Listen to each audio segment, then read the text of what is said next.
Olá pessoal, tudo bem? Bem-vindos a mais um vídeo da nossa série de projetos de alvenaria em BIM.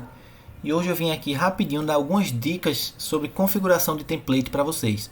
Então hoje a gente vai falar especificamente sobre Revit, que é o software que eu uso para fazer os projetos de alvenaria, tá? Então, para iniciar, como é que eu dou início a um template de alvenaria? Eu parto do zero ou tem uma forma mais fácil? Eu vou contar a vocês a estratégia que é mais comum, né, que é a que eu usei. Existem vários templates na internet previamente configurados. Então, para o nosso caso aqui, é muito interessante você pegar um template de arquitetura que esteja todo padronizado na ABNT, né? E aí no Google você acha alguns totalmente gratuitos. E aí, qual é o positivo disso? Você consegue um template já com as espessuras de linha padronizadas de acordo com a ABNT, questão de representação gráfica. Então, já esse trabalho você já não vai ter. Já vem tudo feito para você. E a partir desse template você adapta ele às suas necessidades. Tá? Então acredito que essa seja a melhor estratégia do ponto de vista de configuração de template. Apesar do Revit, a Autodesk ela fornecer alguns templates já, né? Você também tem a opção de começar do zero, mas você vai ter trabalho à toa. Então você pode pegar um já pronto e editar e adaptar para suas necessidades. Um outro ponto é ter suas famílias no seu template parametrizadas. Então aqui, por exemplo, eu tenho minhas paredes. Todas seguem um padrão de nomenclatura. Então percebam aqui que eu tenho paredes internas e paredes externas. Pelo nome eu já sei o material e a espessura. Então é interessante que vocês criem um padrão na nomenclatura desses materiais que facilite o uso, né? Como é que eu trabalho só com alvenaria em osso, então não faz diferença para mim se a alvenaria se um lado é embolso, o outro lado é pasta de gesso. Isso não faz diferença. O que faz diferença para mim é largura e material. E por que é que eu divido em externa e interna? Vou chegar lá daqui a pouco quando eu estiver falando de tabelas, tá bom? Então é interessante que você tenha suas famílias todas no seu template. Você também pode usar a estratégia de deixar as famílias separadas numa biblioteca. E aí quando você precisar, você carrega no projeto.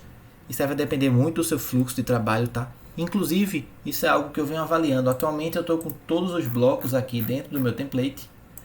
Mas eu noto que pode ser algo... pode se confundir. A pessoa na hora de fazer a modelagem pode usar o bloco errado. Então um bloco que era para ser com furo na vertical, usar com furo horizontal. Então talvez a estratégia melhor seja ter esses blocos separados do seu template. E aí no início do projeto você carrega só os que você vai utilizar. Provavelmente eu vou fazer essa mudança no meu template, tá? Outra dica aqui para vocês é você ter modelos de vista definido, né? São os view templates. Aqui eu organizo os meus por etapa de projeto. Então, análise preliminar, eu tenho os modelos de vista para planta baixa, para tabela, para o 3D, projeto executivo, projeto básico e alguns configurações de template de trabalho. E o que é isso? É onde a gente vai definir as configurações de visualização da vista. Então, por exemplo, se eu pego uma parede aqui, deixa eu desenhar um quadrado. Quadrado não, um retângulo. Né? E aqui na minha vista, eu digo que essa vista ela é justamente uma análise preliminar. Então ele coloriu para mim de acordo com cores que eu defini. Essas cores são justamente filtros. São opções de filtros que eu tenho para cada tipo de parede, eu tenho uma cor diferente, certo? De forma que eu tenho um padrão. Todos os projetos eles saem com o mesmo padrão. É muito importante que você tenha essa identidade visual, tá?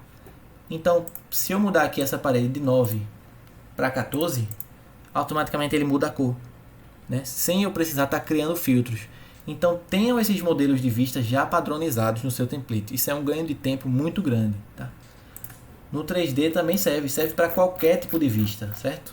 Estou aqui com o 3D padrão do Revit. Só um minutinho que tem alguma coisa voando aqui, né? Vou colocar o meu modelo de vista de análise preliminar no 3D e ele usou aquelas mesmas cores, aqueles mesmos filtros para o 3D, certo? Então é muito importante que vocês tenham esse modelo de vista pré-configurado. Então outra dica importante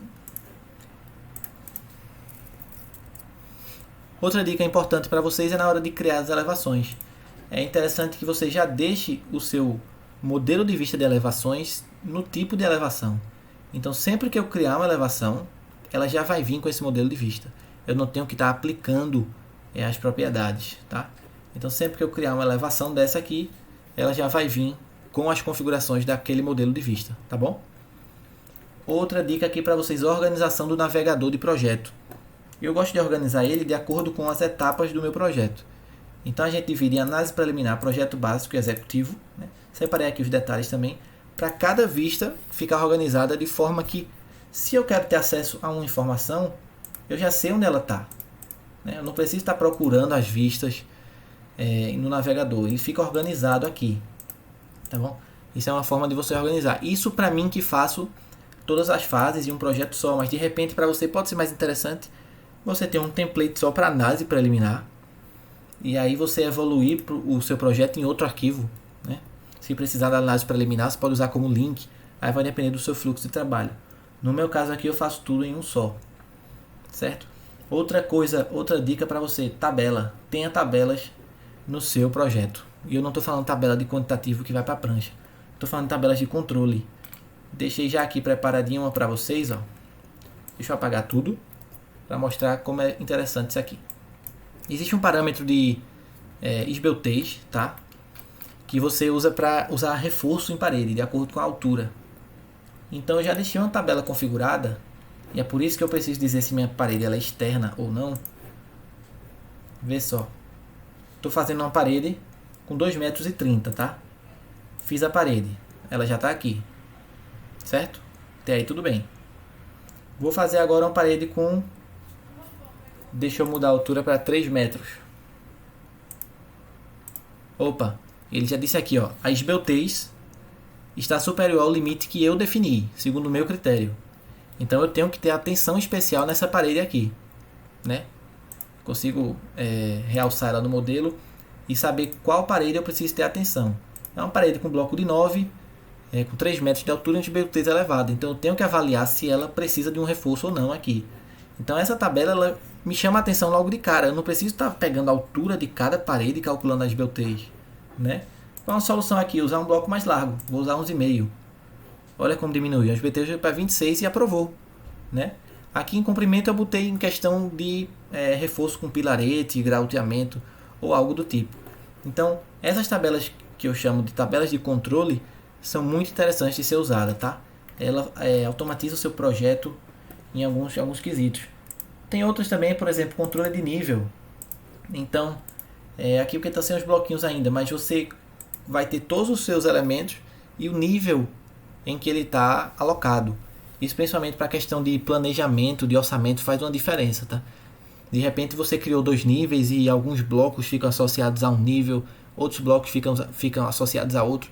Quando você vai em outro software como Navisworks, para você extrair esses dados fica complicado.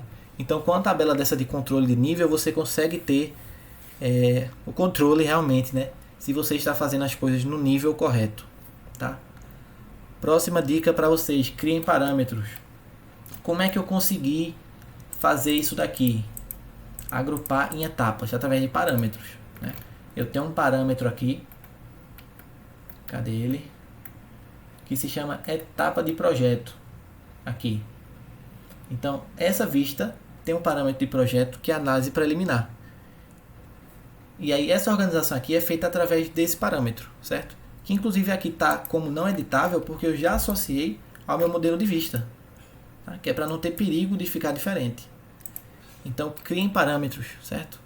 Esses parâmetros eles são muito importantes. Esses são os parâmetros de projeto que a gente vê aqui, tá?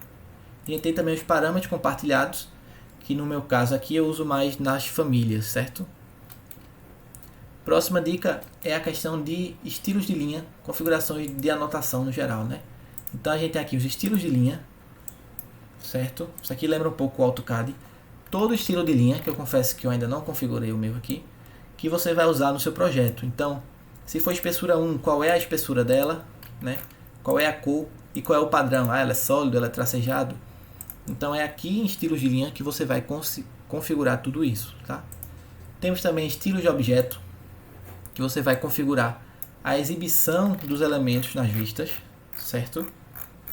Inclusive com material. Isso aqui a gente pode discutir mais a fundo à frente, né, se vocês quiserem. E questão de anotações. Então a gente tem cotas, né? A gente tem texto aqui. E tudo isso é configurado. E é interessante que você tenha pré-configurado as suas fontes, eu quero um 2,5 Arial preto itálico. Então eu tinha que vir aqui e configurar. Essa aqui é a itálica e botar alguma identificação aqui que fosse itálico, que isso facilite na hora do uso, certo? Isso serve para texto, serve para linha de detalhe. Inclusive essa linha de detalhe vai usar justamente os estilos de linha que você definiu lá onde eu mostrei agora há pouco, certo? Cotas, as cotas definidas, número de casa decimal, qual é o ponto de referência de uma cota. Então, por exemplo, uma cota dessa daqui, né? Qual é a referência dela? É o Project Base Point ou é o Survey Point? Né? Tudo isso já pré-definido, para você não ter que estar configurando isso toda vez durante o projeto, certo, pessoal?